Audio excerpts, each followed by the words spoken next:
cycled into next year's budget, and then it just lowered the overall baseline for next year. This is all going to be worked on through the reconciliation process with Congress that's going underway right now. The White House breaking down how government savings will be used. Now, Doge is proposing that a percentage should go straight to Americans' pockets. And James Fishback is a Doge advisor. He came up with this idea. That escalated quickly. James, so here was Elon Musk yesterday talking to Hannity about this. Watch. The overall goal is to try to get $1 trillion out of the deficit. And if the deficit is not brought under control, America will go bankrupt. The massive waste, fraud, and abuse that has been going on, which is leading to a $2 trillion a year deficit. That's what the president was handed on Jan 20th, $2 trillion deficit. It's insane. James, sorry, that was on Tuesday, not last night, but the sentiment continues. And a question based on, even on what Stephen Miller was just explaining to Peter Doocy yesterday, the $55 billion in savings that Doge has found so far, has that money then been transferred back to the Treasury, or is it still at those agencies waiting some sort of assignment from either the president or actually from Congress?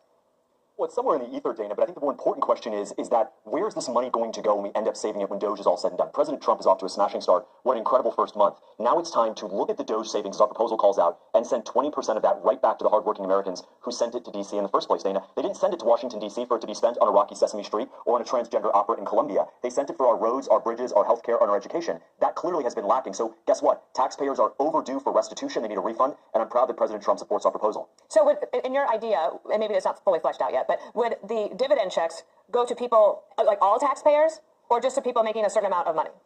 It's a great question. So the plan, everyone can read it at mydogedividend.com. The plan is very simple, Dana. We think Doge will save $2 trillion in total. You take 20% of that, that's $400 billion. You divide that by the number of American households that will pay federal income tax this year. That's 79 million. That gets you $5,000 to every American tax-paying household next summer. It'll have President Trump's signature on it, because without him, without his leadership, this would not be possible. Okay, the New York Times asked this. A Doge dividend, President Trump floated giving taxpayers a piece of any savings that Elon Musk cost-cutting generates, which could reignite inflation. And I'm no AI expert, but I just checked on Grok. I just asked a question.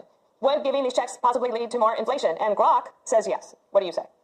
I say no, and here's why, Dana. The first reason is that our economy is in much better shape the last time stimulus checks were indiscriminately sent out by President Biden. We had a massive labor shortage, supply chain dislocations, and they were sent out to everybody, not just taxpayers. The second reason is that this money is coming from direct savings. So remember, for every $5 that Doge saves, $1 goes back to hardworking taxpayers. And a poll from 2019, CNBC found that 70% of Americans would use this type of check to pay down debt, which is the opposite of inflationary. It's deflationary. So this is good policy. So it's good economics. That's going to be my last question.